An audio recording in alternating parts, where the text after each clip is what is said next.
This is our community's house. We are all guests in it here to serve our community. My name is Mike Little, Mayor for the District of North Vancouver, and so the pleasure falls to me to welcome you all here to our regular meeting of Council for Monday, March 4th at 7 o'clock. We want to start the meeting in a good way, and so I'm going to start with our acknowledgement. We respectfully acknowledge the original peoples of these lands and waters, specifically the Tsleil-Waututh, Squamish, and Musqueam peoples, on whose unceded ancestral lands the District of North Vancouver is located. We value the opportunity to learn, share, and serve our community on these unceded lands. Council, we've circulated an agenda in advance. Are there any errors or omissions from the agenda as presented? Hearing none, will someone please move the agenda? Moved by Councillor Back, second by Councillor Ma. Prepared to call the question. All those in favor? Contrary minded? Motion carries. Council, we have a set of minutes that's been circulated with that package. This is from the February 5th regular meeting of Council. Are there any errors or omissions from those meeting minutes as presented? Hearing none, will somebody please move the adoption of the meeting minutes? Moved by Councillor Back, second by Councillor Ma. Prepared to call the question. All in favor? Contrary minded? Motion carries. Thank you very much. At the front end of every regular meeting of Council, we have a period of up to 30 minutes for members of the public to raise issues of concern. The clerk's department does receive people's names leading up to the meeting, but at this point we have had no one indicate their interest to speak at the front end of this meeting. Just provide that opportunity now. Would anybody here in the room or virtually by raising your virtual hand, would anybody here like to address the meeting? I see two virtual participants have raised their hands, and so if we could move them over as panelists. I should say this meeting is being held in a hybrid format. That means that members of the council, the staff, and the public can participate in this meeting either in person or virtually.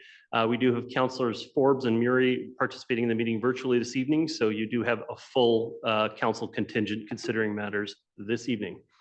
I believe the first name I saw on the virtual side was Lyle Craver, followed by Corey Cost. Lyle Craver, can you hear me? Yes, indeed, Your Worship. Welcome. You have 3 minutes to address the council. Thank you. My interest tonight is on the matter of short-term rentals. My personal view is that while there's a great deal of information in the council package, there's not really a great deal about a concrete proposal that's being put forward. As such, I think a public information meeting would be entirely called for, though I don't think this proposal is remotely ready for first reading, never mind reference to a public hearing. And obviously, if you're interested in both a public information meeting and a public hearing, then the public information meeting has to come first, because obviously having a public information meeting after the public hearing has been closed would be completely ludicrous. So frankly, I recommend going to a public information meeting or some kind of other process, preferably with clear options and preferably not with a questionnaire that would predetermine the alternatives, as have happened in some cases. But as it is, with respect to going through first, second, third readings and so forth, I don't think this proposal is remotely ready for showtime. Not with respect to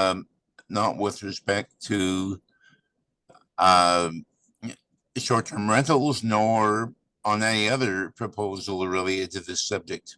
Thank you. Thank you very much. And I will just say that in that process, so the District of North Vancouver started doing public information meetings quite some time ago on this issue of short-term rentals. We actually advanced through first reading, had a public hearing, went through second and third, which it passed with the council.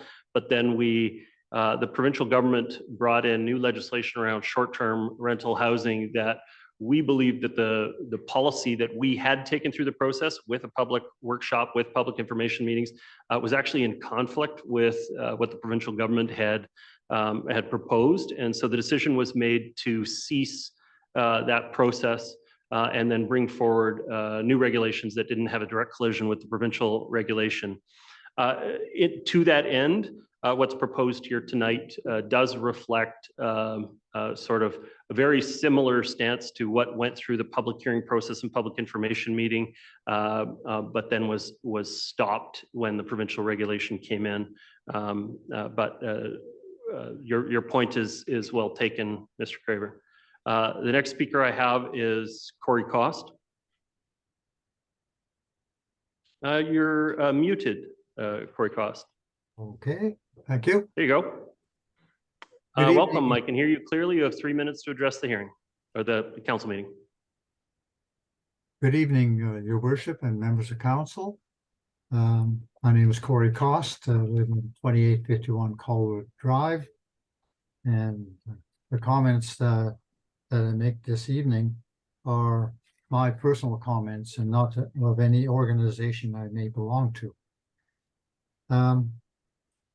I agree with the first speaker that there's some requirements to defer or at least give some time until you do first reading. There are a number of significant errors, in my opinion, or inconsistencies in terminology. Sometimes the minimum means the maximum, and the maximum means actually the minimum.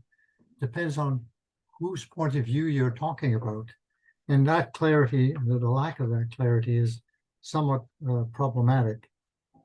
For example, on page 41, to restrict short-term rentals to 6 patrons is not, I think, a correct statement, or it should be at least qualified, maybe per unit.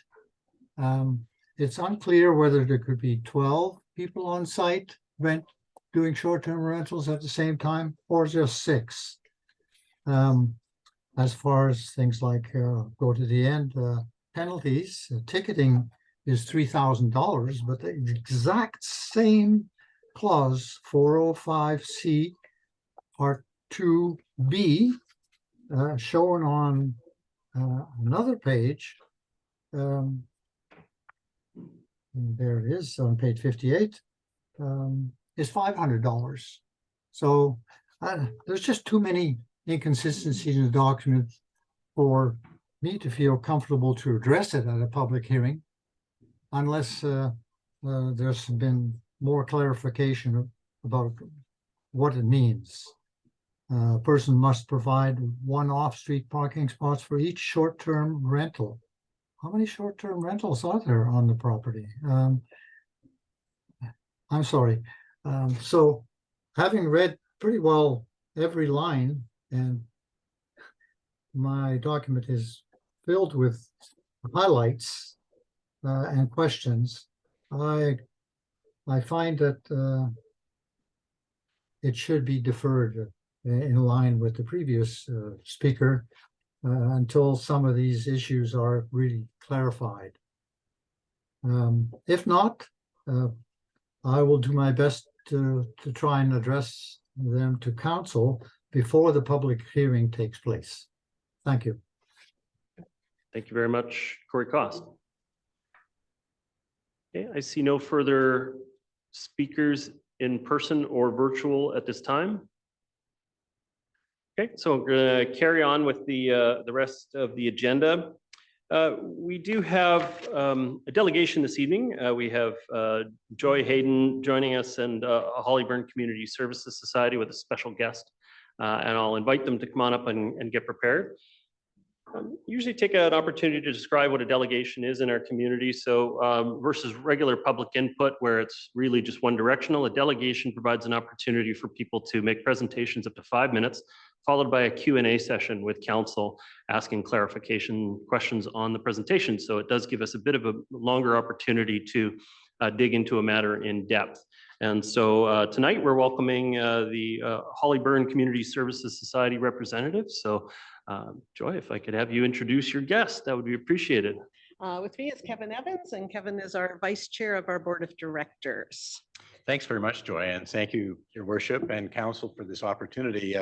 Actually, this is our first time appearing before Councillor Pope and Councillor Moss, so hello to you.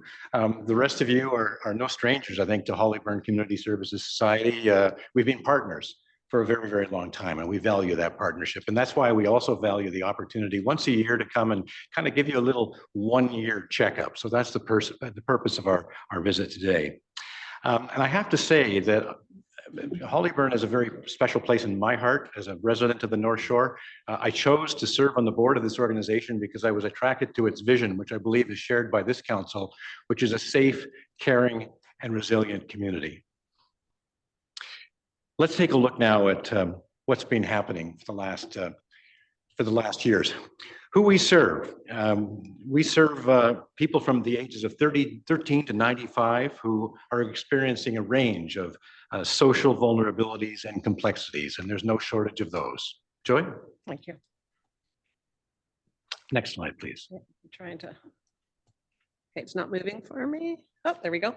So you can see that we offer a range of services for marginalized youth, and they're coming to us at the age of 13 up to 30 years of age. And I think the best way to describe how our services work is to tell you a story. So a couple of years ago, we had an 18-year-old woman come to our youth safe house. She was homeless. She had no family support. Our staff worked with her. They created a care plan. From there, they were able to move her into our Life Success program. And both Youth Safe House and the Life Success program are provided by the district in kind to us. She stayed in the Life Success program for about 12 months, and that's where she learned how to be a roommate, how to look after herself financially, how to look after herself nutritionally, and how to access the services in the community. From there, she moved on to our Wired for Success program. It's an employment program that supports kids that have barriers to employment. And after her 13 weeks there, she realized that she really wanted to pursue post-secondary. So she went to our youth education navigator, who supported her to not only for the requirements to enroll in post-secondary, but to enroll in post-secondary and then to ultimately receive support up to graduation.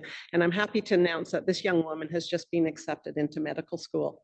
So that's the magic of this program, coming homeless and then poof, now this is going to be a doctor that's going to support our community. That's magical. Our seniors, we continue to see really complex issues with our seniors who are experiencing homelessness. We know the housing is challenging, it's expensive. We're seeing seniors who have lived in wood frame buildings that they're burnt down or they've lost their life expectancy and just the cost of rent. But the seniors coming to us these days, the complexities as they're coming, they have no ID, they have not done their taxes, so they have no pensions, they have no address, they have no bank account. So we have to kind of work with that senior, go backwards, put those steps into place, and then be able to support them to get a pension and then help them get rent subsidies to move into affordable housing. So our senior safe house is just a godsend, another house provided from the District of North Vancouver in kind, because a lot of these seniors have zero income. So we can stabilize them, get them off the streets, get them out of the shelters in there, work with them to get those bits and pieces, and then ultimately move them into affordable housing. I don't know how our staff do it, but 100% of the seniors ultimately move into affordable housing. Okay, there we go. And not a lot to say about our individual and family services, other than I do want to draw attention to Queenie. Queenie's been with us for a couple of years. She's put in how many? 436 hours of supporting clients in court interviews and meetings, and immediately can reduce blood pressure, and in particular when we have kids that have to go into court to test towards the violence that they've witnessed. Queenie is just absolutely magical. And we've also started to introduce free trauma-informed counseling, so there's no cost to our clients. And I think the number one thing that our clients need is counseling and housing, and we're slowly starting to put those pieces together. So this provides an overview of who we are. And this year, by the way, is our 20th anniversary. And we look forward to having you join us at many events that we have planned over the next number of months. And our last point I wanted to make, and you see it on the last slide, is a need for less, not more. And it's a bit of a little tagline that we're using. So we have remarkable developers who come to us and say, we'll give you 30, we'll give you 40 units below market value, which is extremely generous. So what we want to do is just to draw attention to staff and council that if somebody comes in and says, we talked to Hollyburn and we offer them 40 units, but they only want 5, is because if you give us 5 at a 75% reduction, it's really helping our clients. We need all levels of housing for all income sizes and all family sizes. But for us, let's take that into consideration. More Finally, subsidy. Thank you for the partnership. We value it and we look forward to continuing. There we go. Thank you. Thank you. I see Councillor Murray. Will you move receipt of the delegation? I Will, Mayor Little. Thank you very much. There's a seconder on the matter, seconded by Councillor Hanson. Councillor Murray, your questions, please. Thank you, Kevin and Joy, for your presentation and the work of Hollyburn over the years. A couple of questions. Does Hollyburn have a program that goes into SD 44 Yes. to educate youth on the opportunities that you provide? The program that we have that works with School District 44 and 45 would be our Hollyburn Hockey Hero program. So it's where we're supporting youth who are at risk of dropping out of school. It's an opportunity to play recreational hockey once a week. This Wednesday up at Canland, come on and watch these guys play against Vanmar. There is Hollyburn Family Services Limited, which is a different organization. They have a program that's in the school district supporting marginalized youth, probably an alternative education program. Is that what you're asking? Sort of. I guess I'm just wondering if kids are in need of seeking your services, is there a way for them to understand what those services are while they're in school? Because they could be in school, but maybe they've got some challenges along the way and they need some extra support. And I'm just wondering if the information is made readily to them in order to access that support. Yeah, yes, it is. It's made through public presentations that we will do to the schools, as well as through the counselors, and the faculty are often aware of what we offer. We get quite a few referrals to our programs from the school district, so I think it's well known.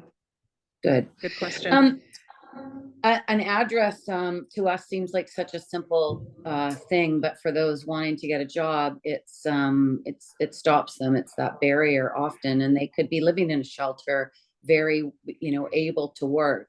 We had a situation several years ago where a family of 6 were living in a pickup truck in the Capilano Mall parking lot, and he was actually working on a construction site. He had traveled from Winnipeg and was working on a construction site, but of course they couldn't afford to shelter themselves, so they were making do with their covered pickup truck.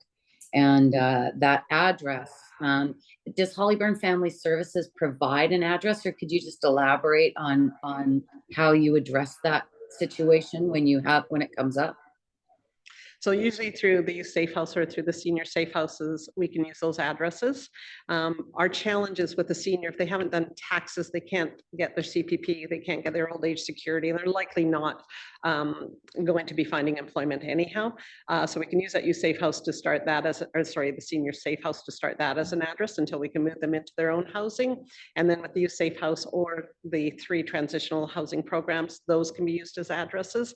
But to be honest, if we had a 17-year-old come to us who doesn't have an address, is not receiving any of our services, but does want to be employed, we would put them into our employment program and navigate it in that way. And then of course we would always have the secondary support of securing housing for that youth. Okay, good.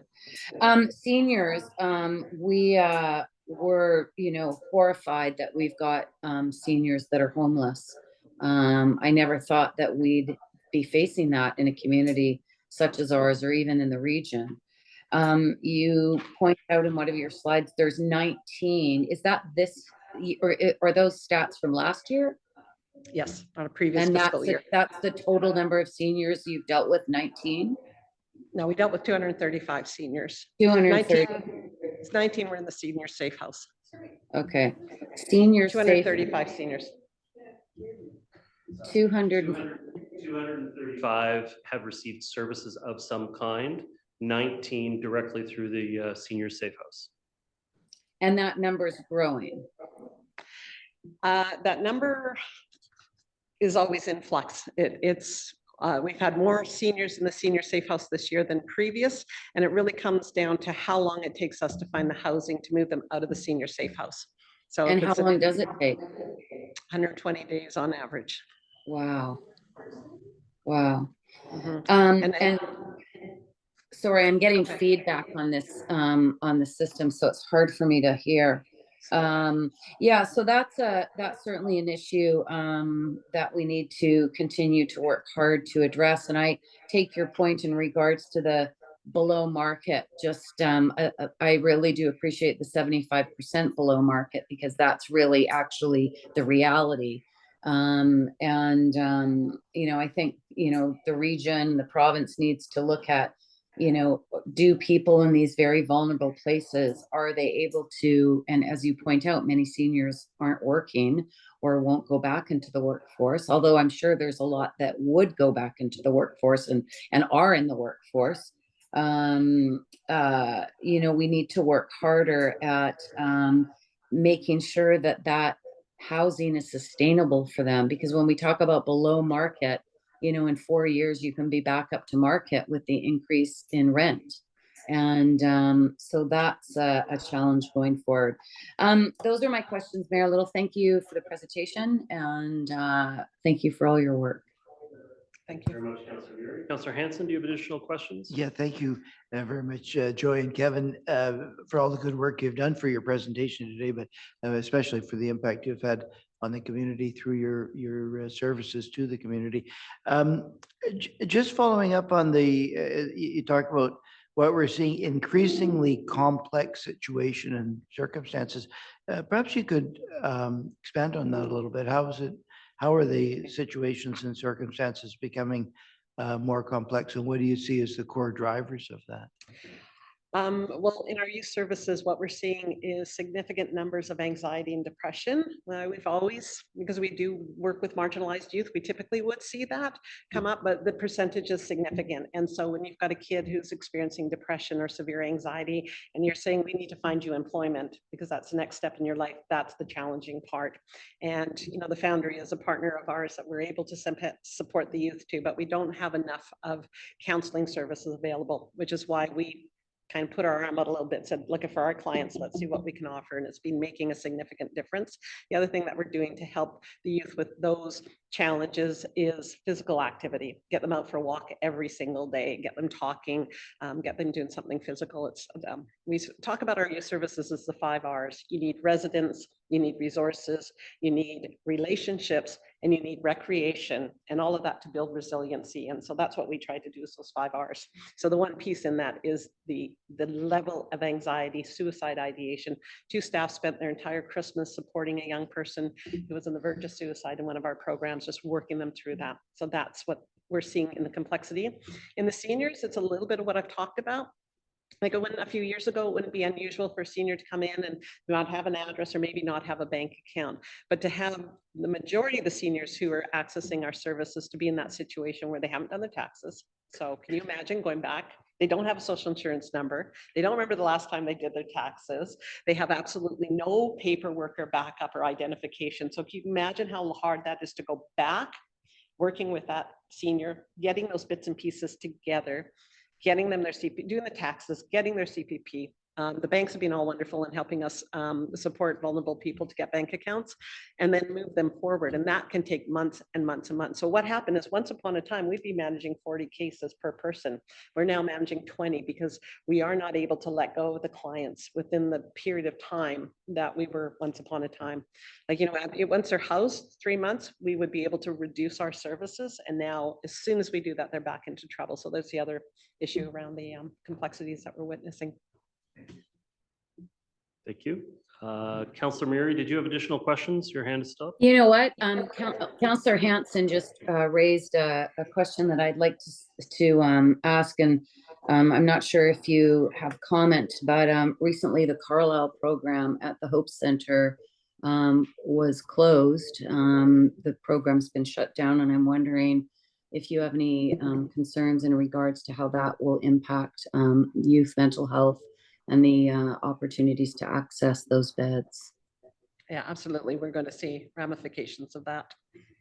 Has Hollyburn, are you interested in making a comment to the province or Vancouver Coastal Health in regards to your concerns, or is that something you could share? Or Well, I would hand that over to the our vice board chair. He's also the chair of our external relations committee. So Kevin, is that something that you could? It's definitely, I mean, the whole question of mental health services for youth is tied in integrally to our mission. And so in the advocacy work that we do with the province, that's very much a part of our mission.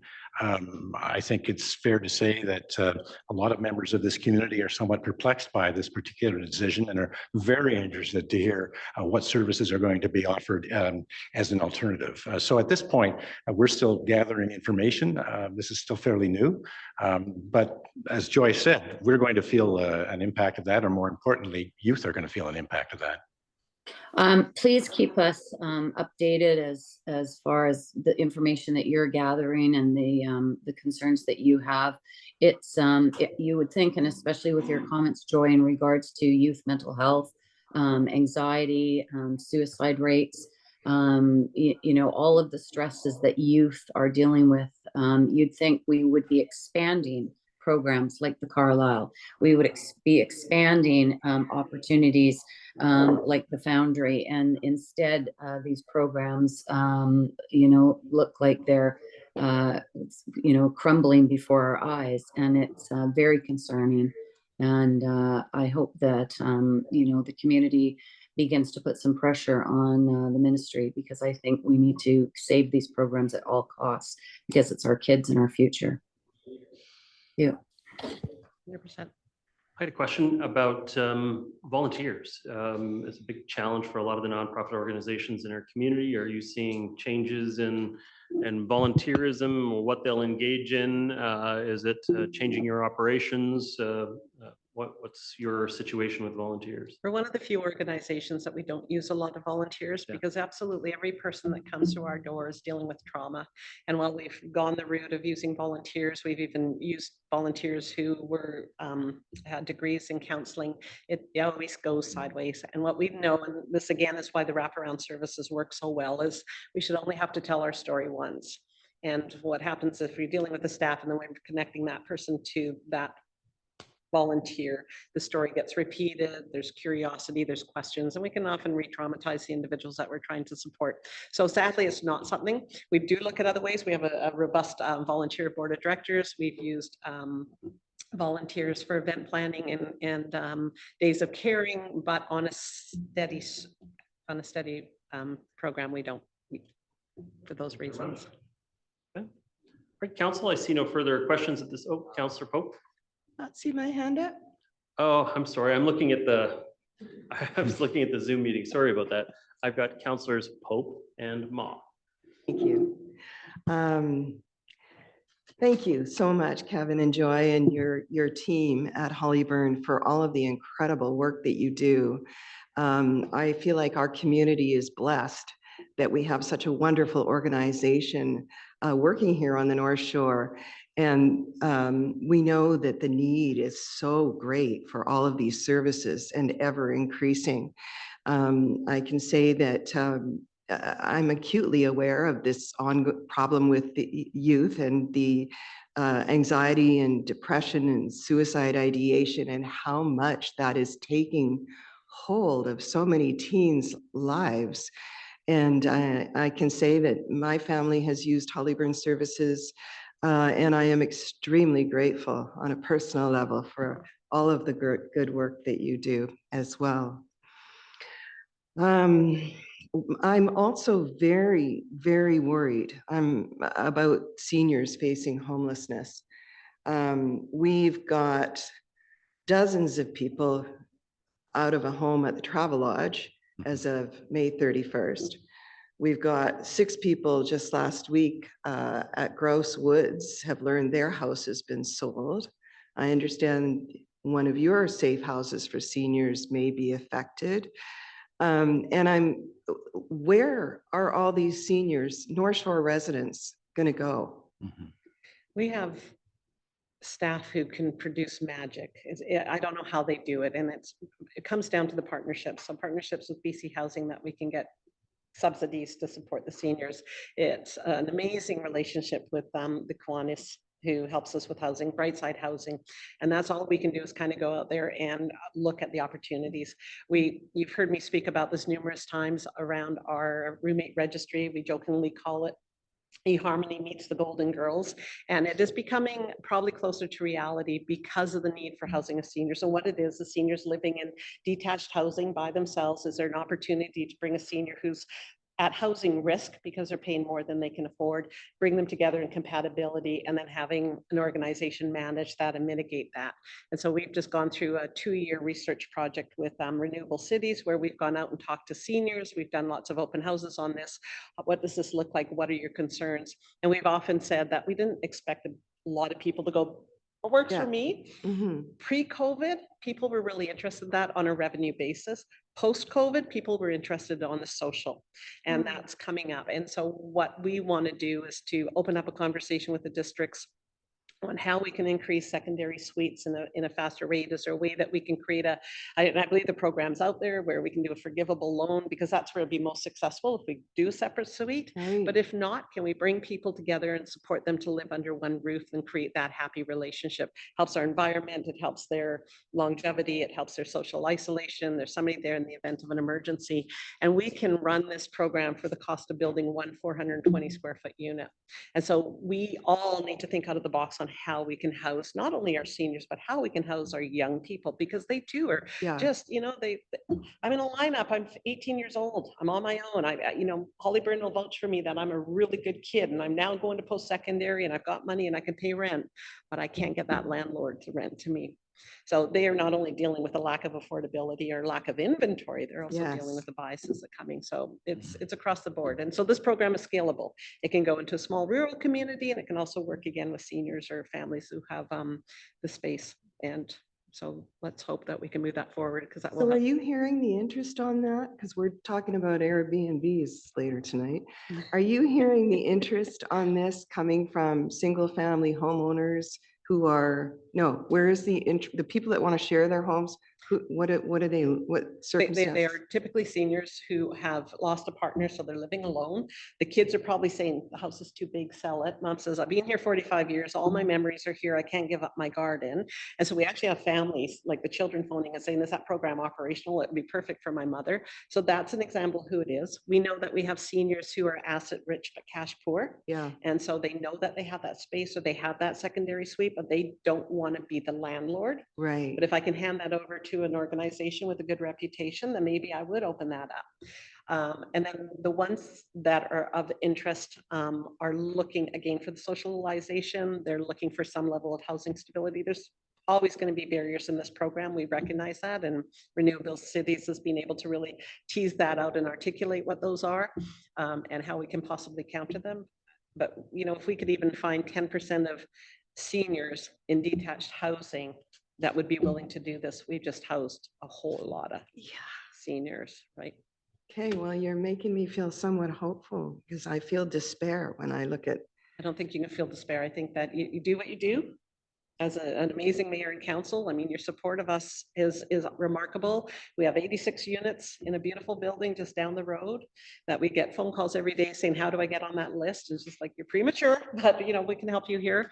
We have 20 units at Salal Gardens that will be opening up in the next couple of months, where we have 10 units allocated to seniors and 10 units allocated to young people. So, we can look at the good that we're doing and not get caught up on the need.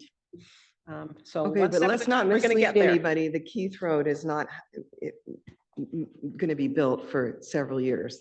The Keith Road. Oh, okay, sorry. Which in about a year, I think we're hoping to open that. And we are going to use the youth safe house or the senior safe house in October 2025. And so we have some plan Bs and Cs to ensure that we can still offer seniors some level of shelter until we can help them find housing.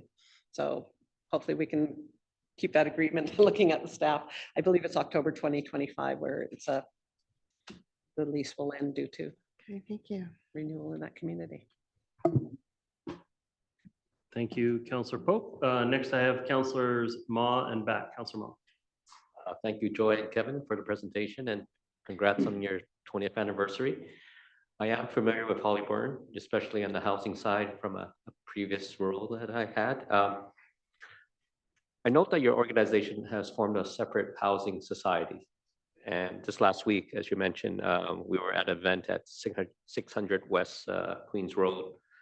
We all know that housing is a challenge for many members of our community. Can you tell us a bit about the Housing Society and their plans to develop affordable housing, And then the second part to that question is how we, the district, can help advance or amplify your efforts. I'll jump in terms of the Housing Society, if I might, because this was a decision by the board that as we became more involved with providing accessible housing for our clients, and we saw the need was so great, and because Hollyburn's service model is geared to be responsive to the needs of the community as they evolve, and of course, housing is the #1 need. So we have been slowly moving into this area. And the creation of the society was a realization that we can't do this off the side of somebody's desk. We need to be scaling up. And so that is a model. This is a first step as we begin to scale up and as we expand our involvement in this area. And I think it's normal that a charitable organization would create a second entity if they're developing housing in at least in the construction stage for liability reasons. But exactly as Kevin said, if we're going to get into housing, let's create the society that we've got that infrastructure. And so we tease out, so where does it fit with the services society, where does it fit with the housing society? And I think the last conversation we had was, if it's for our client, if we're creating housing specific for our clients, then it sits with Hollyburn Community Services Society. If we're creating units for the community, then it would go to the housing society. And that's how we're differentiating it. So those, beautiful developers that come and say, we've got 5 units at 75% below market value, that would sit with Community Services Society. The district says we have a piece of property, you did a great job with Delbrick, let's build another 100 units, that would sit with the housing society.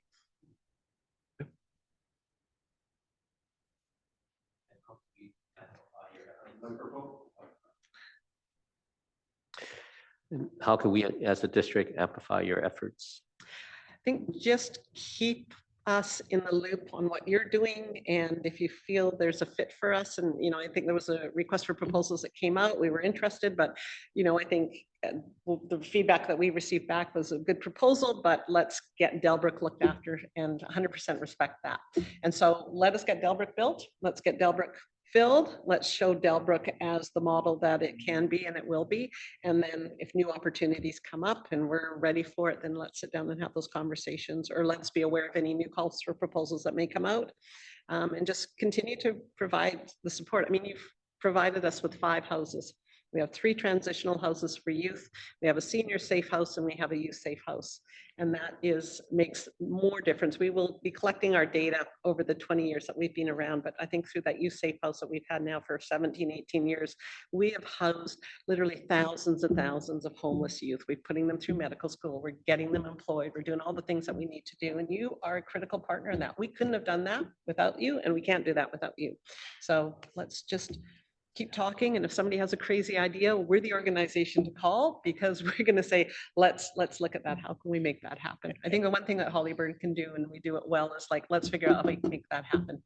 There's no barrier that we won't step over to help our clients. I would just add too, is that as we step more boldly into this area, we're evolving, and we need to refine our value proposition. And where do we fit into the universe of nonprofits that are offering affordable and accessible housing on the North Shore? So I think as we do that, it's going to be more clear what would be a fit with a Hollyburn project. Thanks for the question. Thank you, Councillor. Councillor Back. Thank you very much. I want to begin by just thanking you both personally for what you do and what you give back to the community. And I've known you both for a long time. Kevin, I didn't realize you were the vice chair, and I'm so pleased that you are continuing to give back to the community in this way. It's easy to take for granted organizations that have been around as long as Hollyburn. 20 years is a long time, but the need is just so great for everything that you do. And you've always been there and continue to be there. So I just want to express my thanks for everything that you do as an organization. I totally believe in the power of collaboration, and the more we can work together. And I know you're already doing so much work with other social service agencies across the North Shore. So I love to see that. But again, anything that we can do to further work with you. I know you said if we have ideas, but if you have ideas that we might want to explore together, then you have our support, and we'd love to explore those ideas with you. On the topic of home sharing, I actually did have a number of meetings with one of your staff about that, and I'd love to see that grow. So anything we can do to help amplify that and encourage people to consider a program like that would be great. But just want to express my thanks. Thank you. Thank you, Councillor Black. Thank you. Thank you. Thank you. Okay. Councillor Murray, did you have additional question? I do. Another one's popped up with something that Joy made reference to in regards to the end of potential leases with houses that we have. And I know those conversations happen in another way. But Mayor Little, I think it's especially given, our situation in our community at this time, I want a lot of leeway in regards to discussion on those leases going forward. Staff need to come forward early, and we need to make sure that those those leases are protected from my perspective. Okay, thank you very much. All right, well, I see no further speakers at this time. We have a motion that's moved and seconded to receive the delegation and prepare to call a question. All those in favor? Contrary minded? Motion carries. Thank you very much for the service you provide in our communities. We really appreciate you coming out and helping keep the council informed on these matters. You are welcome to enjoy your evening. Thank you. And you as well. I think that's my least frightening presentation. Thank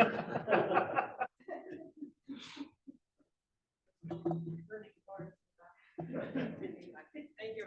Have a good night. Okay, council, resuming with the regular meeting agenda. So we have two items for consideration under reports from councillor staff. The first item is item 8.1. And so I'm going to go to staff on that. If you could start your presentation over here in the middle, that'd be appreciated. Ms. Atva, did you have some opening comments on the matter? Thank you very much, Your Worship. Yes, thank you. Good evening, everybody. The short-term rentals regulations and bylaws are before council tonight. This item, it was previously introduced by council last summer and had a public meeting and public hearing in the fall.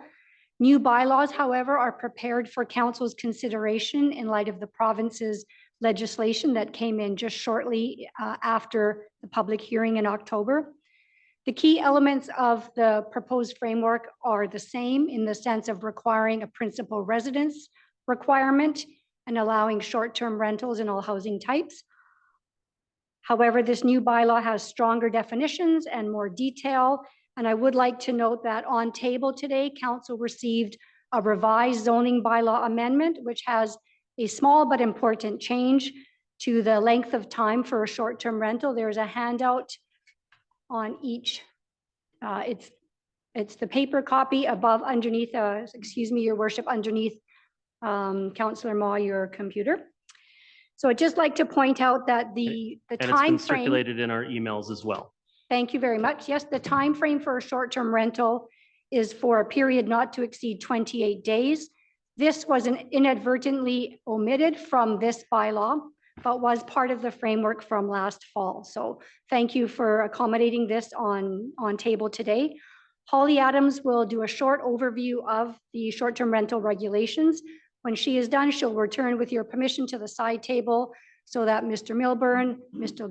Gilmore, and myself can respond to your questions. Thank you so much. We do recommend this suite of bylaws for your consideration and moving forward because they provide a framework for legalizing short-term rentals in the district and for the benefits that can bring, but also balances this with the need to protect long-term rental housing. Thank you. Thank you very much. Good evening, Mayor and Council and members of the public. My name is Holly Adams and I work in the Community Planning Department. I'll give a presentation on the proposed suite of bylaws as outlined by Ms. Atva and Municipal Clerk, and together these bylaws propose a regulatory framework and enforcement approach for short-term rentals. Since the last time Council saw the bylaws, as Mayor Little mentioned earlier, the province adopted the Short-Term Rental Accommodations Act at the end of October 2023. So staff are now coming back with revised bylaws which comply with the provincial legislation, but are customized for a district tailored approach. So a quick reminder that short-term rentals have been operating in the district for many years, despite being prohibited, and can be found in neighborhoods across the district as shown on the map. And as of February 2nd this year, the number of active rental listings in unique units was at 1,104, which is up from the 832 that we received as reported last May. So most listings are in single-family homes, and most are the entire home rather than a portion of the home. And there are approximately 34,000 dwelling units in the district as of the last census. So the current number of short-term rental listings represents about 3% of our housing units. This slide is just a quick refresh on the last time council and the public saw the district's framework. So staff are bringing back the suite of bylaws originally introduced on July 24th, 2023. Those bylaws were introduced after 2 workshops with council in spring of that year. Those bylaws proceeded to a public hearing and public meeting on October 10th. However, as we've been mentioning, shortly after that, the province adopted its Short-Term Rental Accommodations Act on October 26th. So since that time, staff have reviewed the proposed bylaws to understand how they comply with the new provincial legislation and have made some adjustments. And these changes make a new public hearing and reintroduction at council necessary. So a little bit on the new provincial act, which is aimed at 3 key areas. First, the province's goal is to return short-term rentals to the long-term rental market, in part by introducing a principal residence requirement, which I'll go over in more detail shortly. And second, the province is strengthening local government tools. So namely increasing potential fines and enforcement tools, including requiring platforms, so that would be like Airbnb, to share data with the province, and in turn that information is shared with local governments. Also a requirement to display the local government's business license number when doing any advertising will be coming into effect. Third, the province will now have a role in overseeing short-term rentals. So this will be done by requiring all short-term rental hosts to join a provincial registry and establishing a short-term rental compliance and enforcement unit. I know these tools are being rolled out at different times, with all estimated to be completed by late 2024, early 2025. So we'll be receiving more information on these tools as they're rolled out over time. I'll just briefly go over the 4 bylaw amendments being considered tonight. Note that the word new has been placed next to items which have changed since the last time the bylaws were considered at council. And this information is also taken from table 2 or page 41 of the agenda package if we need to reference it. So in the rezoning bylaw, the main highlights include allowing short-term rentals in all dwelling unit types, but not permitting them in non-market housing and caretaker units and vehicles such as RVs. Short-term rentals would only be permitted in a principal residence. So again, I'll go over that definition in the next slide. And both owners and renters, with the owner's permission, would be eligible to apply for a business license as long as it's for their principal residence. Each license would allow a maximum of 6 patrons. I'll just quickly pause here because this was asked by Corey Cost. So each dwelling unit with a license can have up to 6 patrons. The bedroom configuration doesn't matter. So a maximum of 6 per dwelling unit. And this is easier for our staff to regulate. And to align with the province's new regulations on a property with a house, the main dwelling unit plus either a secondary suite or coach house could have a license. So that essentially limits licenses to a maximum of 2 on lots containing a house. And this was also asked, but to clarify, 1 parking space is required for short-term rental license. The business license bylaw does not have changes from last time, and that bylaw is bringing in a business license requirement, just like we already do for bed and breakfast, and various fire safety regulations for both bed and breakfast and short-term rentals. And last, staff are also bringing forward amendments to the fee and charges bylaw and bylaw notice enforcement bylaw to update fees and fines associated with the new regulations. Okay, so we'll touch on the principal residence requirement now. Just for reference as I'm talking, an example of the provincial regulations are illustrated on the right in blue, and the districts are shown in green on the left. First, it's important to know like what is considered someone's principal residence. The province defines this as where someone resides for a longer period of time in a calendar year than any other place. And the district's definition of this is aligned, but more detailed. So our definition also explains what evidence we'd accept when confirming this principal residency, which assists our staff. The province's regulations also includes a principal residence requirement, which shows short-term rentals, which limit short-term rentals to a host principal residence plus one secondary suite or accessory dwelling unit, like a coach house. So not both, but only one of those two secondary dwelling units in addition to the primary unit. This essentially limits the short-term rental licenses to a maximum of 2, as mentioned on these types of properties. And local governments can't be more permissive than this. And staff are proposing the same in the district regulations. Where the district proposed regulations differ is that we're being more restrictive in the circumstance those accessory dwelling units are eligible to have a short-term rental. So if you look at the province's regulation in blue, it shows short-term rental eligible in a vacant secondary suite. Looking to the district's regulations on the left in green, we are not proposing to allow vacant suites to be short-term rented out. So in the proposed rezoning bylaw, you'll see the terms eligible short-term secondary suite and coach house dwelling units. And so to be eligible for a short-term rental license in those secondary units, that suite or coach house must be occupied by a long-term tenant. Or the owner could be living there and renting out the remainder of their property like we sometimes see. So it shows on the far left diagram, a vacant suite is not short-term rental eligible. And then to the second diagram to the right, in green still, a suite which has a long-term renter could be short-term rented out with the owner's permission. So that's the main difference between our regulations and the provincial regulations. And staff are recommending this difference because it helps to keep those units available for the long-term rental market. And remembering local governments can be more restrictive than the province's regulations, which we're recommending to do in this case. For our next step, staff are recommending moving forward with the 4 bylaws, which together introduce the regulatory framework for short-term rentals.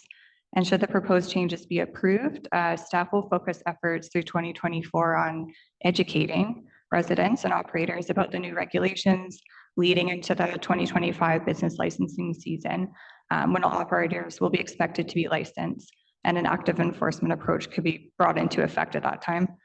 And last, the province is still currently rolling out the tools that I mentioned through early 2025. And so the district will be well positioned to leverage those new tools if we can establish our own framework ahead of that. Also just, to keep in mind, if we can get our regulations in place sooner than later, this will reduce confusion for operators who will see the provincial regulations starting to come into effect on May 1st. Thanks, that concludes my presentation and staff are available to take any questions. I will leave this on this slide. Yes, thank you. Thank you very much. I've got Councillor Murray. Do you have a motion? Well, I'm just wondering, Mayor Little, given that we've got a bit of time here, can we ask some questions before we move a motion? I don't have a problem with that. I'll come back to you for a motion at that time then. Well, and I then have- we I can have do a some round of speakers. questions. Yeah. I have some Yeah, questions. go ahead, Councillor Murray. Okay, so just in regards to the additional information that the province is going to be releasing, will that again impact this bylaw? Because we already did this once and then we were told that, we were good, and then they released a bunch of information and we realized we weren't good. So then we had to go back and start over again.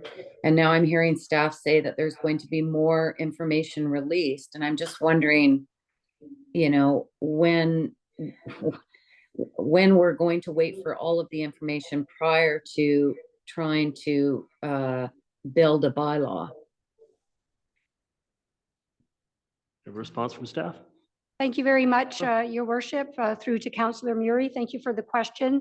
The provincial legislation, Bill 35, received royal assent back in the fall, October 26th. not long after they first introduced the legislation. The provincial staff have also been doing sessions for local government staff to explain the legislative regime. So because of this, we do not expect that there will be additional legislative changes per se. However, we do know that with the enforcement regime and with the data sharing tools that the province is implementing, that these will be unrolled over the coming months. And your worship, if I could. Milburn has additional comments. Thank you. Just to Councillor. clarify, so the specific question was, would there be new information anticipated that is going to result in the need to change the bylaw? We're not aware of any information the province would introduce that would require the need to change the bylaw. The information referred to by staff was information sharing data. So the location of all the various operators within the community that the province may collect in the future. They would share that with the district. So that would enable and assist us in our enforcement, but wouldn't require a change to the bylaw to implement. Thank you. What's Thank this, what is this proposal going to be doing to positively impact the need for additional long-term housing in the district based on the 1,100 units that we've got of short-term rentals?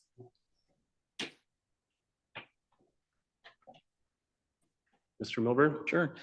Your worship, excellent question. And really the focus of the recommendation is that every unit must be occupied as a principal residence, whether that unit is a secondary suite or a coach house or the principal dwelling.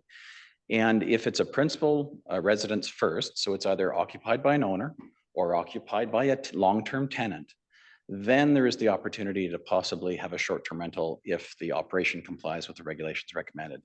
In that way, we're not creating based on the staff's recommendation, not creating a system where we have an abundance of units that are simply vacant or temporarily utilized and then used as a short-term rental for the bulk of the time.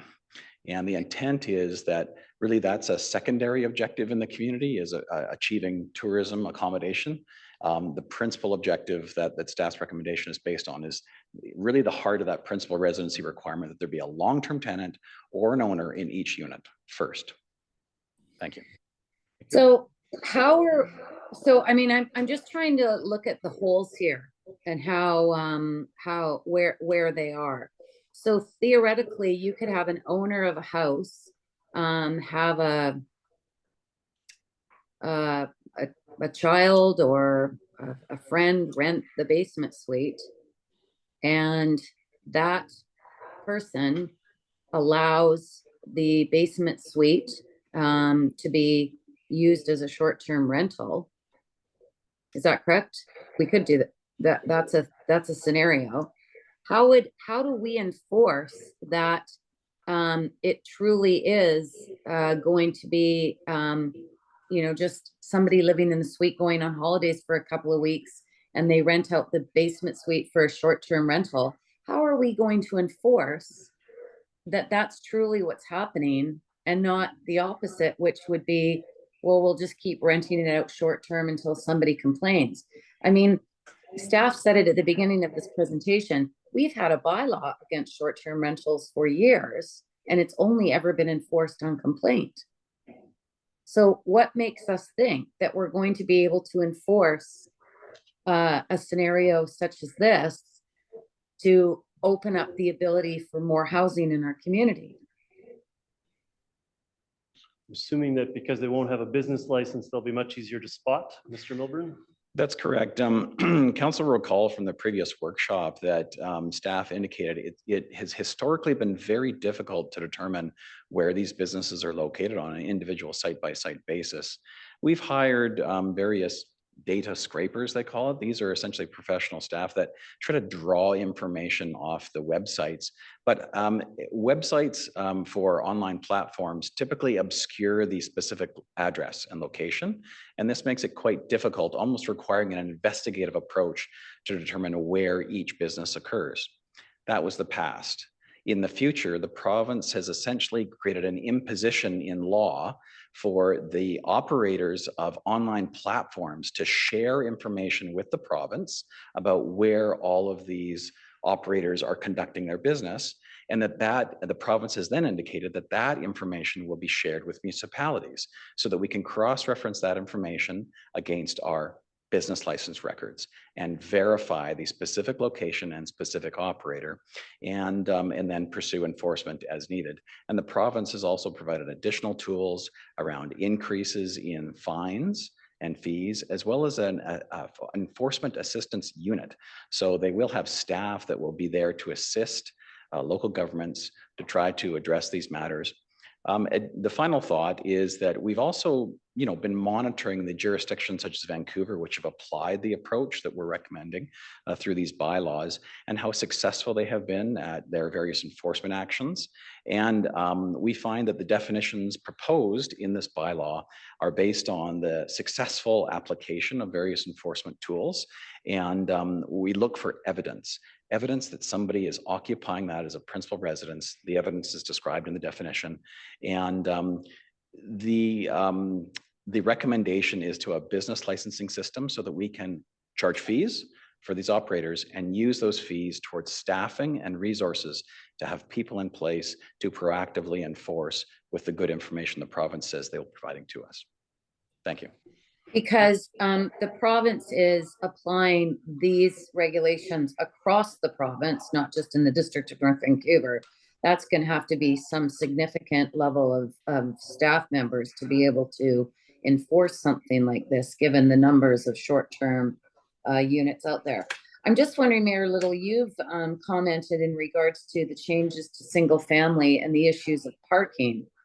And I'm just wondering, is it where the conflict is in regards to this bylaw and the requirement of one parking spot per possible short-term rental against your comments about the change to single family and the requirement of no parking.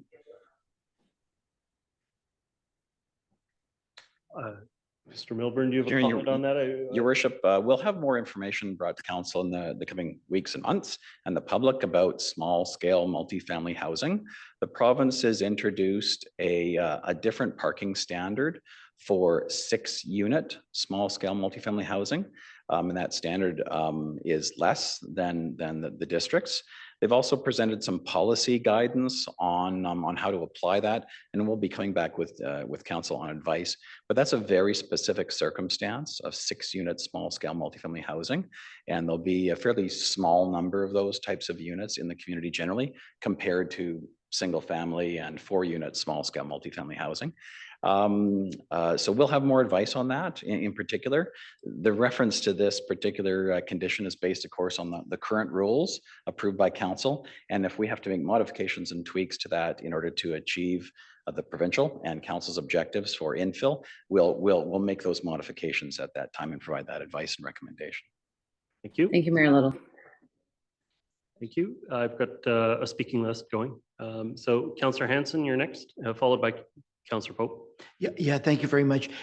As I understand it, well, it's clear the principal point of departure from the provincial scheme is the issue of the vacant attached suite and coach house and the rentability of that by the principal resident of the home that they're occupying. And I do recall from the last public hearing that was a contentious matter and various points of view were brought forward. So on a procedural basis, if council were at the end of the public hearing to conclude that the provincial scheme is the one in this respect, the one that we wanted to adopt, do we have the flexibility procedurally at that point to move that motion instead of the motion which is before us, which is one that doesn't allow the rental of the vacant attached suite or coach house? Can't really run two different versions of the bylaw through a public hearing. So we really do need council's direction beforehand to create a bylaw that will be up for consideration at second and third reading, because I'd say specifically it's a question of density to some degree. And so, Mr. Milton? Yeah, there are certain rules in the Local Government Act about amendment to bylaws after a public hearing. Changing use and density typically is highly problematic to change after a public hearing. But that doesn't mean council can't do that. Council can send the bylaw back for reconsideration or revision. There just might be some additional process, such as a new public hearing to address the issue. So the question is, if council wishes to hear the public's feedback on the bylaws before it, we can certainly proceed on that basis, receive that feedback, and council can then give direction for a amendment if that's desired. So council can at second and third roll back the readings back to first reading, alter the bylaw, and then proceed with the new bylaw. It'd be my concern at that point would be proposing a third public hearing Correct. on the issue. And I think from my perspective, we already heard some thought-provoking input from the public on this issue. So is that a matter that should be debated before it should be debated at this table tonight? It's up to council which item goes forward to public hearing. And it requires a majority of council to put that item forward for consideration at the public hearing. And so if there's a majority of council support for the one that we previously started in October, where the spirit of it was to incentivize long-term rentals by making them not compete directly, but actually necessary for the additional secondary suite, short-term rental, or move towards the provincial model, which is less concerned about principally like occupying that suite before it's available. But it's up to a majority of council to decide which one goes forward to public hearing. We don't actually have something on the floor at the moment, one of those on the floor. Staff have made their recommendation. And so once we kind of go around through council, I'm going to go back to Councillors Murray and yourself as this in the speaking order to see if we have a motion to officially advance to a public hearing at that point. Next speaker I have is Councillor Pope, followed by Councillor Back. Thank you. I wonder if Mr. Milburn can please clarify where we're at in relation to other municipalities and their restrictions on Airbnbs and short-term rentals. I understand the city of Vancouver has a very similar bylaw in place to what the district is proposing in this bylaw. And they've had theirs in place for 6 or 8 years, I think. So can you elaborate a bit on that and what other communities or municipalities also have what the district is proposing? Your worship, if I may refer that to Ryan, who has been doing the background research in preparation for tonight, and he can answer specifically the question provided. Thank you. Thank you. Through your worship, yes, there have been a number of other municipalities throughout the province who have put regulations for short-term. Sorry, there have been a number of municipalities throughout the province who have put in place regulations for short-term rentals over the past several years. One common thread throughout them is principal residence requirement. The principal residence requirement. It is best practice, not only through these regulations, but also through research. It seems to be the strongest tool to ensure that housing is for long-term tenants rather than short-term visitors. So that is a common thread throughout. I'd say, other than that, regulations have a tendency to be very customized for the community in response to public input they've received or just the local context. So what are those municipalities? Off the top of my head, Vancouver, Victoria, Burnaby, White Rock, Squamish, Nelson, Kelowna. So there's quite a few. There may be others. So to confirm, these are all communities that have adopted bylaws in relation to short-term rentals that have the principal residence as a requirement. Yes. Thank you. Thank you very much. Next speaker I have is Councillor Back. Thank you very much. So we've had a lot of time to consider this issue both before when we considered it before the province came with their framework. And then we had the public hearing where we certainly heard from both sides of this debate.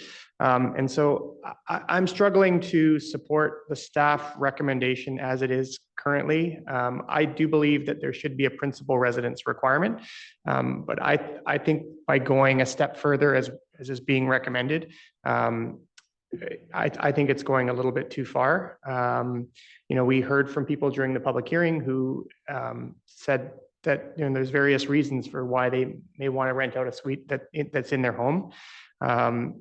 My feeling also is that it's not necessarily the short-term rentals that are problematic in the community, the ones where we have somebody living there as in the same home.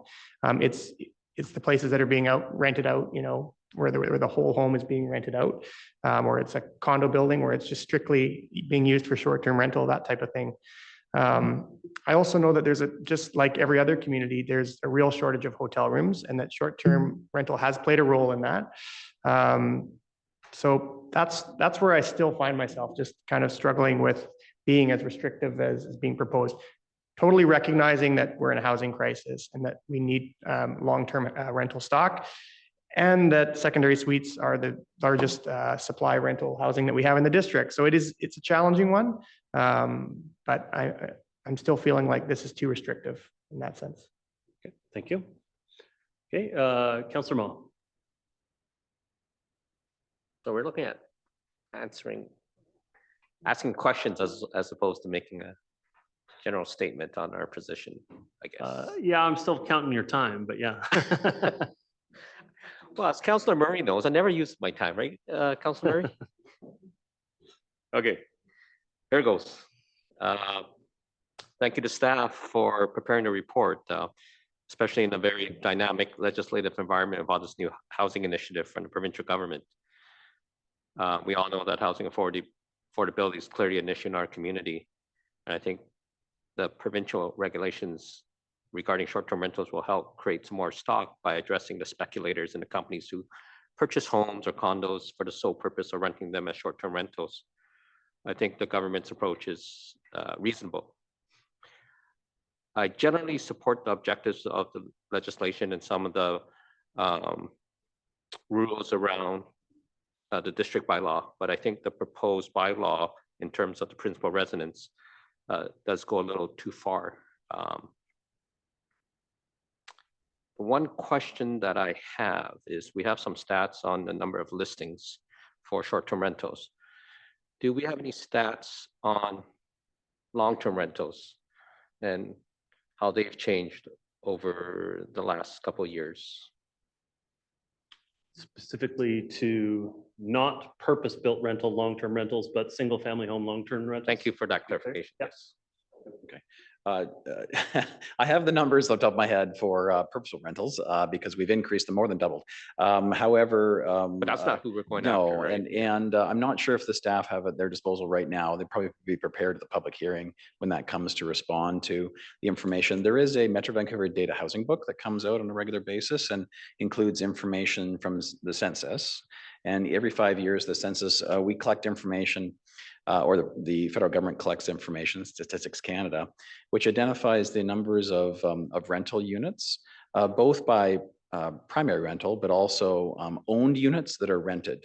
That's sometimes called the secondary rental market. Yes. And those numbers typically range in the order of 25% of owned units are rented in the community. And that's often townhouse product, row house product, and apartments go into the secondary rental market. I'm not sure if that was the question you had, so I'm just looking at you to double check. Well, before I come back to there, maybe there's another way to get at this. How many houses in the district of North Vancouver? We have 32,000 addresses. Secondary How many of them suites. pay the secondary suite fee? Right.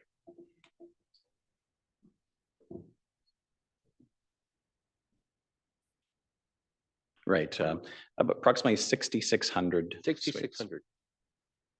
Correct. So those may not all be rented on the open market. They may be family occupied or other, but that's the ballpark. Or yeah, I won't talk about my personal situation, but 6,600 licenses for secondary suites. And we're going after roughly 1,000 short-term rentals right now. I mean, compared to 1,000 short-term rental. And the short-term rentals are not necessarily just in secondary suites. They're also in a principal residence and so on, where the short-term rentals that we've identified through using a data source gatherer. So it's not purely in secondary suites. I think it raises an important question, though, is if instead the bylaw was drafted in the fashion that the province anticipated, that would mean that there'd be 6,600 secondary suites that theoretically could be offered up as short-term rentals, and they'd be otherwise vacant. Right. Or some people that have vacant basements that don't want to do long-term rentals because of various issues. Like, I'm just trying to get a idea of what sort of conversion rate or what kind of benefit will the more restrictive definition have. It seems like we have 6,600 approved secondary suites with business licenses already in the community. And is your concern that if we go to a more relaxed definition that they'll convert? Sorry, just to clarify, 6,600 secondary suites, that doesn't require a business license for a secondary suite. Secondary suite utility fee. That's all I think you're saying. Yeah. Okay. I thought you mentioned business license. So I think in terms of understanding the impact to the existing marketplace, Vancouver is a good example where they started with a significant number of units. They imposed the principal residence requirement, and the total number of businesses dropped, I believe it was, Ryan, 15 to 20%. 25. So 25% of those existing businesses found that the principal residency requirement they weren't able to achieve that objective typically. But that doesn't necessarily mean that those 25% instead put their units up for monthly long-term rentals. Like they were looking to generate income from them. The intent would be that they'd be right, but long-term renting them. Yeah. I think I'm not looking for that perfect situation, but I'm still looking for more information on what this will achieve, knowing that housing affordability hits across the spectrum. You can have people living in homes that are fortunate enough to have saved and have a down payment, but are struggling to make their mortgage payments. Or people that want some flexibility to have family stay with them. Or in my situation, I had a month-to-month rental, but we stopped, and it was good timing. Well, not good timing for my mom. She had some surgery, and that allowed me to have her stay with me. It just worked out. So there is some flexibility that comes from allowing people to have short-term rentals. So I guess just for my comments on this matter, I mean, I'm open to either general model. I guess I'm trying to determine the sort of, I hate to come at it from the negative, but I'm trying to imagine what the worst case scenario is under either situation, because that's what we're trying to figure out is the total net impact on a neighborhood when these come forward.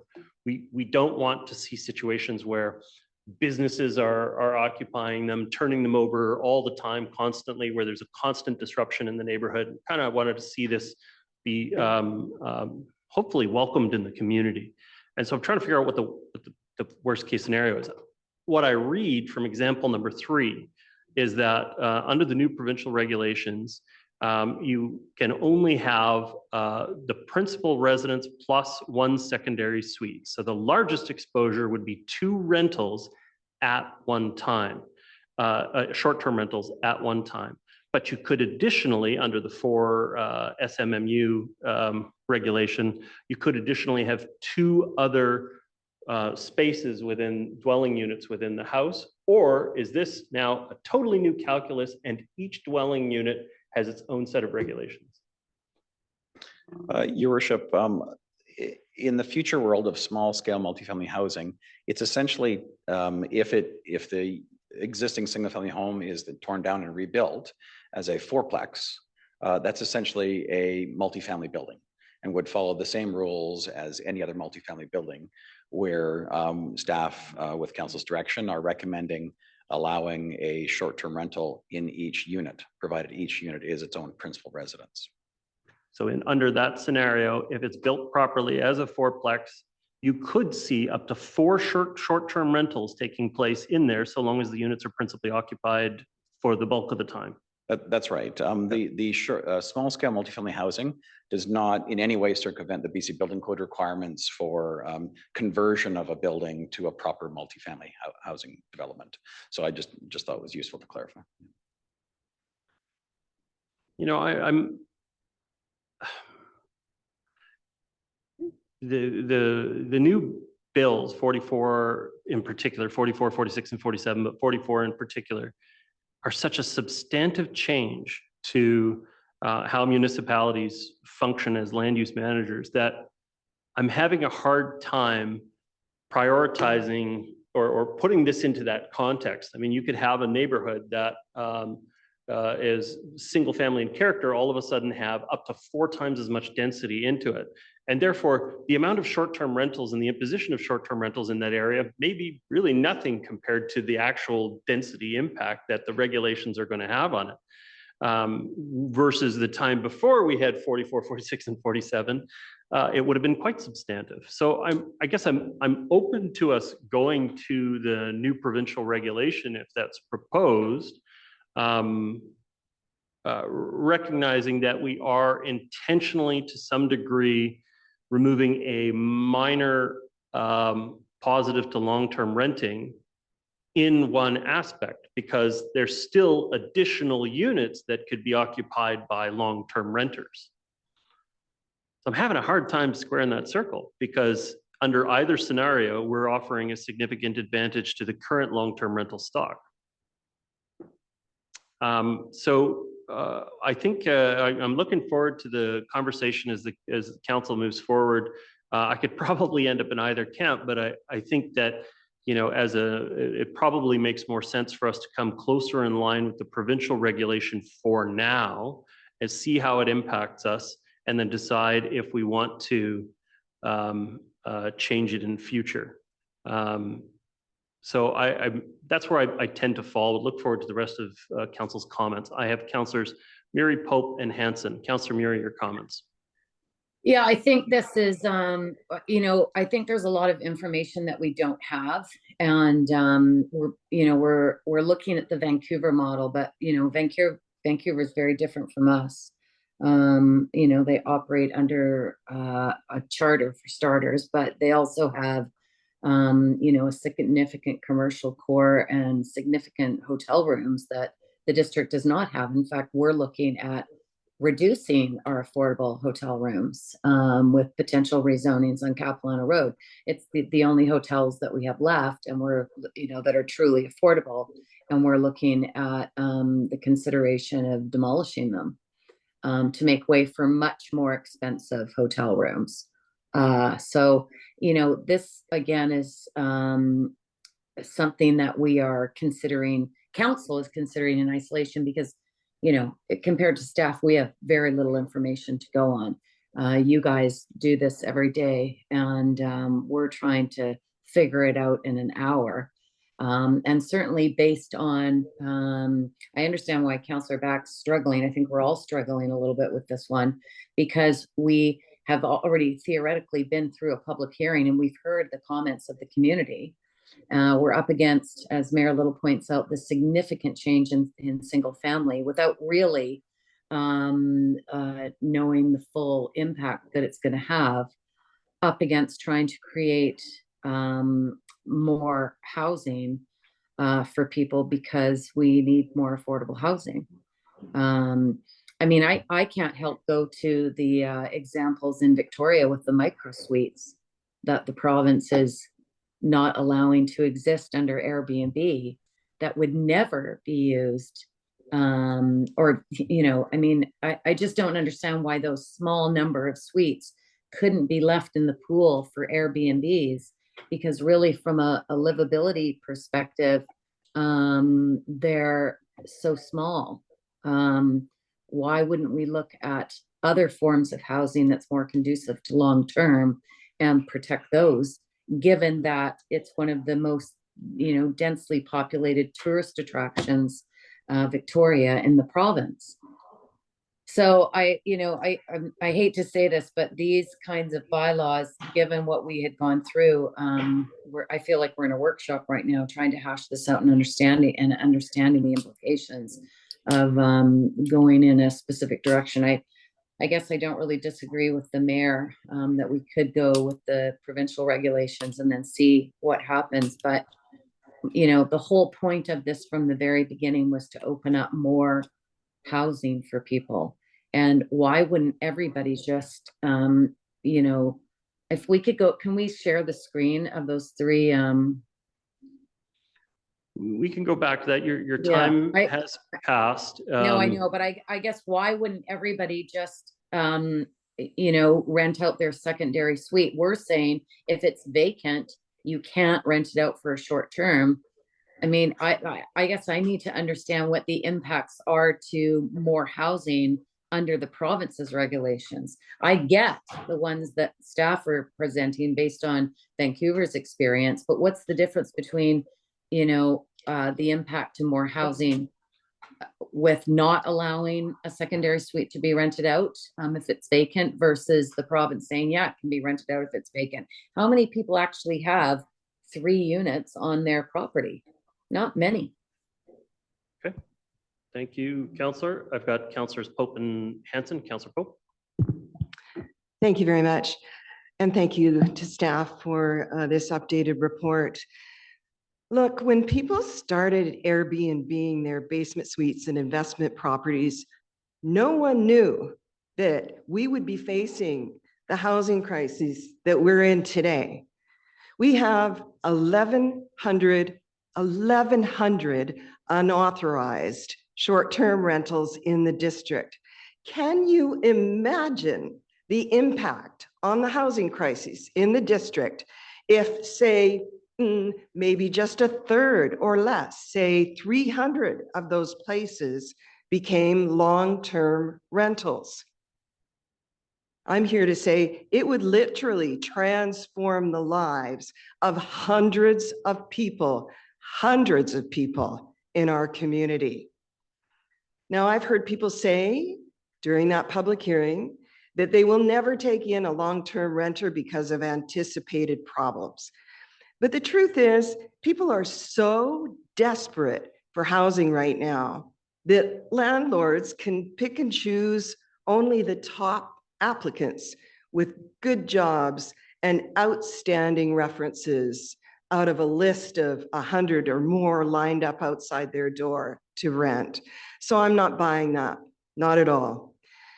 The other thing that has been lost in this discussion is the fact that if someone wants to rent out their unit on Airbnb, they can still do so as long as it's 28 days or more. So, for example, if somebody wants to have a student in their secondary suite for the months of September to, June, May, and then rent out on a short-term basis of 28 days or more, they can still do that. Nothing's stopping them from doing that, is my understanding. So I support the bylaw amendment as presented with a principal resident requirement.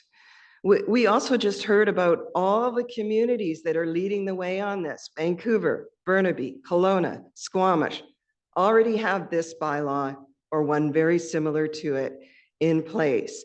The data is there. It's been there with Vancouver now for 6 or 8 years. All these supposed unanswered questions, they're all there.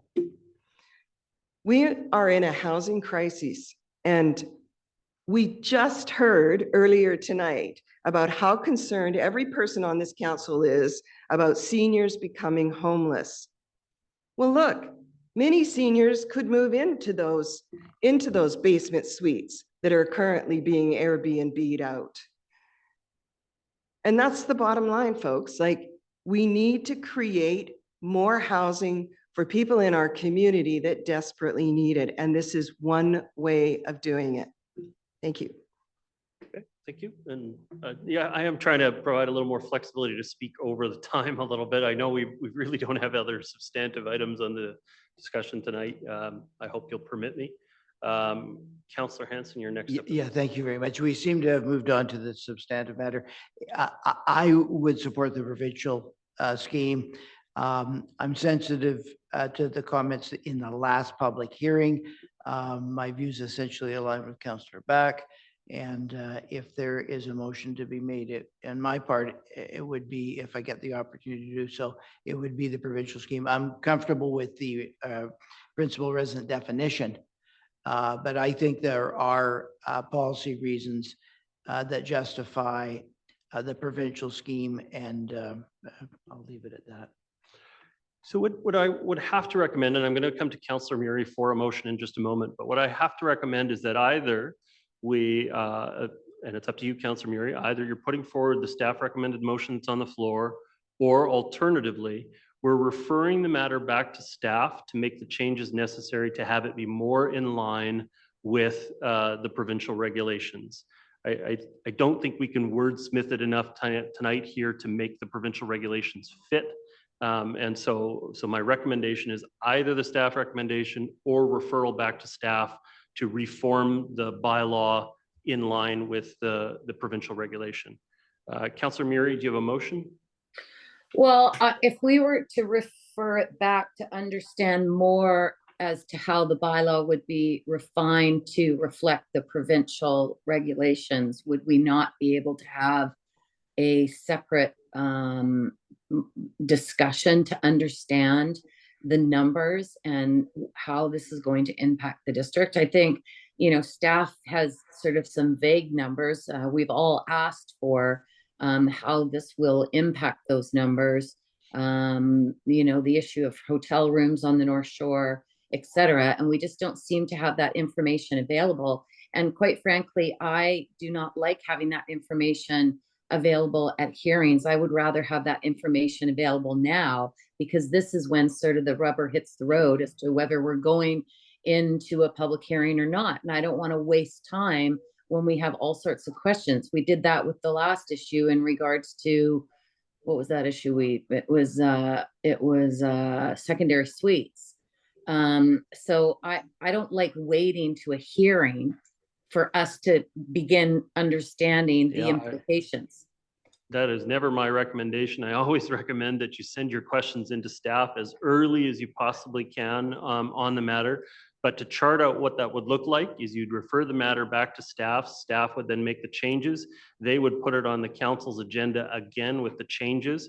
Council would again have an opportunity at first reading to consider the matter and decide whether it was ready to send to a public hearing at that time.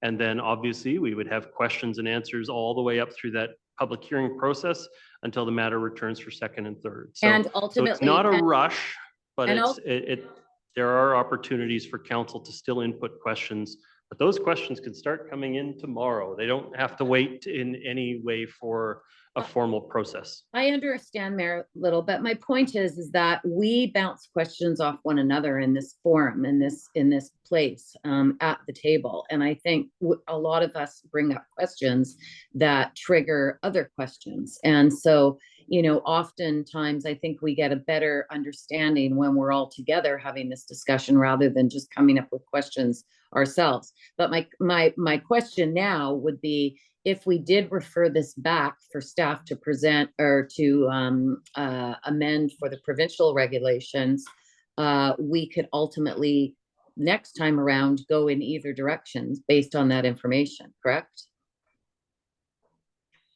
Well, we'd have the verbiage for either option available to us at that time. That'd be a whole lot better than the situation we're sitting in today where we don't have the verbiage for the provincial side. Yeah. But so I'll move that. So we have a least of an opportunity. I'll move that we return it back to staff. So I'm not sure which way I'm going to go in at this point. I tend to lean towards the staff recommendation because I think that is going to give us the strongest outcome for more housing.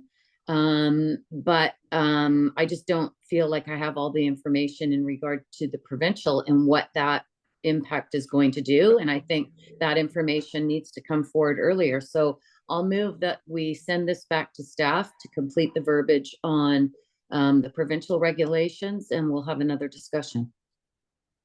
Seconded by Councillor Hanson. Okay, we have already had a good go round on this, so I'm hesitant to offer another speaking round on this new motion. And there will be opportunity to obviously discuss it when it comes back for first. So I'm prepared to call the question on the motion if it's clear. Okay. It was just moved by Councillor Murian, seconded by Councillor Hanson. And so for clarification. Yeah, thank you through your worship. The motion on the floor right now is to refer the matter back to staff to incorporate the changes with the provincial regulation scheme and bring forward that bylaw for first reading. I did just want to say before we do that, so I know through the process, some people had asked staff, why aren't you bringing forward the bylaw in line with the provincial regulations as an option? Staff have to work in a little bit of a box. Council gave direction that they wanted it in line with this first regulation. And so until council put back on the floor the provincial regulation, council was to some degree obligated to come back with what council had previously set the direction for.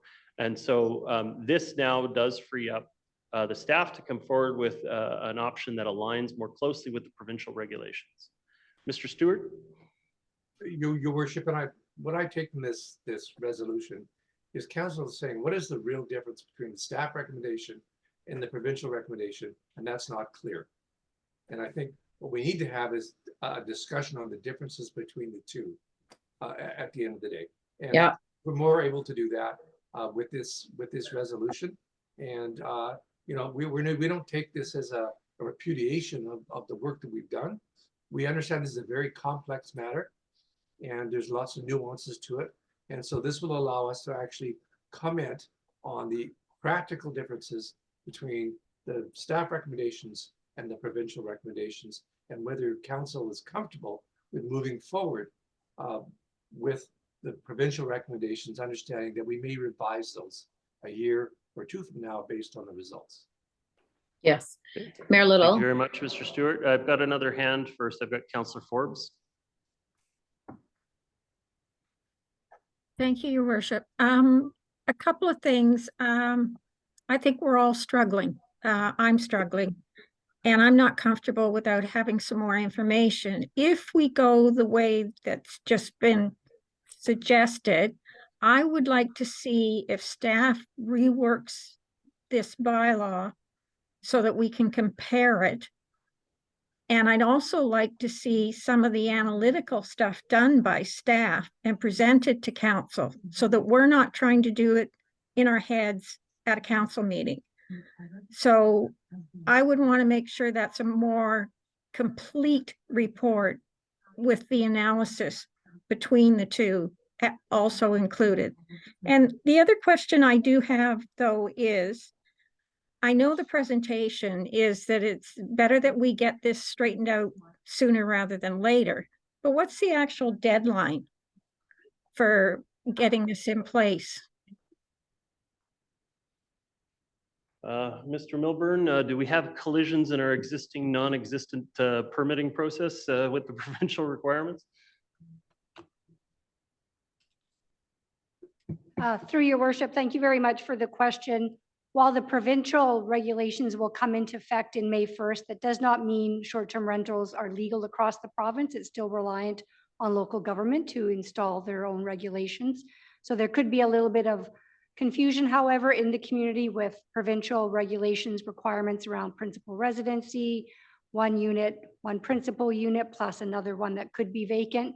However, I think this is not an insurmountable issue because we were likely facing not having our bylaws in place on May 1st in any event, with the need to go forward with public meeting and a public hearing. So I think it's a matter of a little bit more time, and we can certainly put information up on our website that clarifies where we are.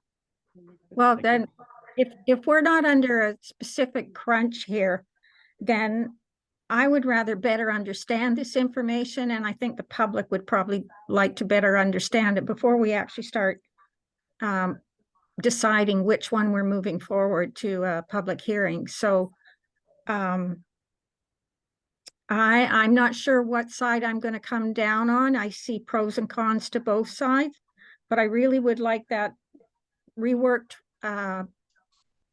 bylaw from staff and analysis done. And quite frankly, I wouldn't mind having, if we can't have public information on the rework to help explain it, which I think we owe the community. We owe it to them for us to understand it thoroughly and be able to have them have input on it as it's changed, even if it's just slightly, because it is going to make a huge impact. These regulations are going to make an impact on the community, and so we have a responsibility to make sure that we give the community a chance to either, if not a public information night, maybe refer it to a workshop so that council can hash it out and public can sit there and listen to the hashing out there and maybe have an opportunity to say something about it. I just think there's too much still sort of up in the air and unknown, and we're passing things before we have everything sort of in front of us. So I don't want to waste time passing things and then having to come back and redo them. So I'm just not comfortable with the lack of information right now. Okay, so you're supportive of the motion for referral because it gives us more opportunity to see different options? Yes, and if staff can come back with the analysis on that, and if we could have it at a workshop before it actually came to council meeting so that the council meeting time could go smoothly because we've hashed it all out somewhere else, that would be my preference. Okay, thank you very much. I've got Councillors Pope and Murray. Councillor Pope, your comments. I would just like to point out in staff's defense here, for all of the hard work that they've done, that they have made themselves completely available for several weeks for any council member to meet with them or ask them questions. And that's what I did last week. All of my questions were answered, and it is why I am now confident in moving forward with the staff recommendation on the owner's principal residence. I'm just so disappointed that, you know, we can't seem to get anything done because we need more information, or we need more questions answered, or we need to know what the implications are. The information is all there. It's easily accessible, and it's been available to every member on council for weeks. So tonight to say, oh, let's send it back, we need to study it more, we need to have more information at our fingertips, it's just not acceptable. This is why we don't get things done and things don't move forward. And so I will not be supporting the motion to send it back to staff to come up with something that aligns with the province. I've done my research. I've met with senior planning staff. I appreciate all their hard work that's gone into creating simplicity from this very complex and difficult subject, and all the time they took to answer all of my questions. And it's because I feel I'm so well informed that I'm able to make this decision here tonight. Okay. Well, I've found it to be fairly complex, and I know I've engaged Mr. Milburn on many occasions just with a number of questions about it, because I got to tell you, with the information that's provided, I actually don't know whether when you have a fourplex, or let's say you have a house with 2 secondary suites and a coach house, at any given time, how many of those can be secondary suites? 2. But does that mean that they can't rotate around? Does that mean that it couldn't be different suites at different times? Like, I still have lots of questions about it, because frankly, it's a convoluted issue. So I'm uncomfortable with a position that posits that council members shouldn't feel welcome to ask more questions. There obviously is a natural time when we have to press to a decision, but I think we've heard here tonight that a majority of council is open to seeing another model. And so I don't know that it's productive to be shaming people for not having all of their questions answered when a majority have said that they want us to look at something different. I don't know that that's fair. And so I've lost my order here a little bit. I believe Councillor Ma, you're still in sorry, Councillor Murray, then Councillor Ma, then Councillor Forbes. Councillor Murray. Well, thank you, Mayor Little, for making those comments in response to Councillor Pope's position. And I would remind Council that when we are talking about moving forward to a public hearing, the legislation and the law requires us to keep our minds open a crack. So certainly we don't want to be suggesting that we've already made up our minds on a decision prior to going into a hearing. So we need to be very cautious about our comments. This is a very complex issue. Zoning is not something understood overnight. It's years. And I guess an additional comment would be that regardless of which direction this council decides to go into, certainly with involvement from the community, I think it's very naive to believe that any of these solutions is going to solve the problem of affordable housing. Speculation created it. I saw many years ago, specifically in 2010, when shadow flipping was on the docket for discussion, that all of the units that we were building, because we did not put restrictions on rental, were going to be based on a speculative market and be rented out like hotel rooms. So many of us thought, I'm sorry, I understand that there's been some very pointed comments made by one of my colleagues, and I just have to back it up with some perspective that I have. I'd like staff to answer the question as to what the city in West Vancouver is doing, because on bylaws such as this, it does make some sense for us to be aligned with one another. So do we know what the city North Van and West Van is entertaining in regards to this issue?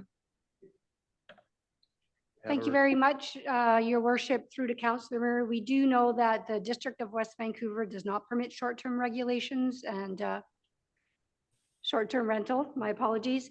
And the City of North Vancouver has very limited regulations around tourist accommodation, boarders and lodgers. So we certainly can, Your Worship, have more in-depth conversations with those two communities as to where they may be going. But at this point, this is the information that we know. Thank you. So I would be interested in knowing if they are going in a new direction. And I guess I would just like to know more numbers in regards to what we currently have, the number of hotel rooms, the impacts of the provincial legislation, and any anecdotal or confirmed information from other municipalities that are more reflective of the District of North Vancouver versus comparing us to the success of the staff recommended bylaw in the City of Vancouver. Thank you. Okay, Councillor Forbes, your comments on the motion on the floor. I'm just going to defend myself. Just because I want more information doesn't mean I don't appreciate the work that the staff does. I do. Thank you. Thank you. Councillor Ma, you have additional comments? Yes. This for others' benefit. I did engage with the staff and they were quite kind to give me the report a little early, a day early, so I can look at it. There are a lot of issues I have with it. And I have engaged with the public, and I do remember the public hearing comments. People talk about nuisance. Well, wouldn't it be better under example 3 to have the owners living above the short-term rentals? So if there's issues, it could be dealt with instead of phoning up some corporation that might have been renting out the place and trying to get them to come. That's one benefit. I'm also concerned about the impact that on tourism. if you look at around the district and, open your eyes, we are losing some hotels. There are some projects online that will bring new hotels online, but overall, I believe we're going to be losing some hotels. The provincial legislation, in my mind, strikes the right balance to make sure that, for the people that want to do short-term rentals and don't want to do long-term rentals, they have a choice. And if they do engage in short-term rentals, that will help the tourist industry on the North Shore, which is significant. And if we want to look at our provincial partners, they did some analysis and they came out with something reasonable. You can also look at their new legislation, BC Builds, where they're going to be using government lands and providing up to $2 billion in government financing to build rental units so people can stay in the community. And if you look at the income range that they're proposing for these units, these are household incomes making between $84,780 and $191,910. That's $190,000. To me, that shows that the government understands that everyone needs a little help with housing.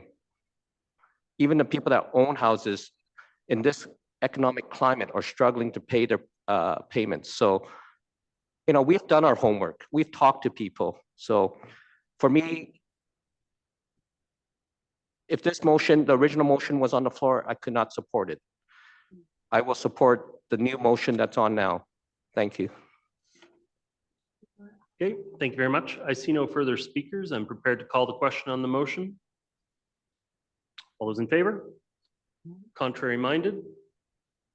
Motion carries with Councillor Pope opposed. Okay, that reflect your count. Thank you very much. Okay, thank you, Council. We're moving on to item 8.2. This is the UBCM 2024 Development Approvals Program Grant Application. Do we have a comment from staff on the matter? Nothing to add. Here to respond to questions. Thank you, Your Worship. Sorry, what was that? We're available to respond to questions. Okay. Well, I'm happy to move the staff recommendation. Is there a seconder on the matter? Second by Councillor Back. I have no further comments. I think it's self-evident from the report for the LGDAP program, and so I'm happy to support. Councillor Back, any additional comments? No? Would anybody else like to comment on the matter? Prepared to call the question. All those in favor? Contrary minded? Motion carries. Thank you very much. Okay, that completes the regular business. We do have opportunity for people to make reports if members of council and the CAO would like to do so. Mr. Stewart, do you have any reports that you'd like to make today? No, not at this point, Your Worship. Thank you. Okay, thank you very much. I did want to comment about something that happened for me this last week. I mean, we participated in the announcement for the BC Housing Funding for the Delbrook lands. I was glad to see the project progressing so quickly. Vanmar and Terra Housing are now rapidly advancing the construction on it after significant delays were had in that project, and it is progressing well now. It was good to have the Minister of Housing, Minister Kahlon, come out and speak to that. It's been a challenge to get a lot of these projects off the ground rapidly, whether it's a shortage of electrical and mechanical experts who can come in and help advance the drawings, whether it's getting the trades in, whether it's getting approvals from Hydro and the other partners that need to advance them. We are still seeing significant delays, supply chain labor availability for new construction. It's an ongoing problem, one which all the parties, I think, are committed to doing their best to address. But it was really great to get together with our provincial partners on that one, and also obviously Van City, who made a contribution, and and Hollyburn Family Services, who will be the operator and partnered up with Terra to construct the facility. So that was a good milestone for us to see on that space. I noted in the speech that in 1957 that land was set aside for public benefit, and it served its first part of its life as a school and then as a social service hub. And now in its new life going forward, it's going to be a park, a daycare, and affordable housing project. So still significantly contributing to the community's benefit. So I just wanted to make that report. Are there any other additional reports to be made tonight? Okay, hearing none, I'll accept adjournment. Thank you, Councillor Hanson. To the staff that prepared the reports, thank you very much for your assistance in the matter today. The public who stuck with us through the discussion, thank you. And to the members of council, have yourselves a fantastic evening and week. Good night.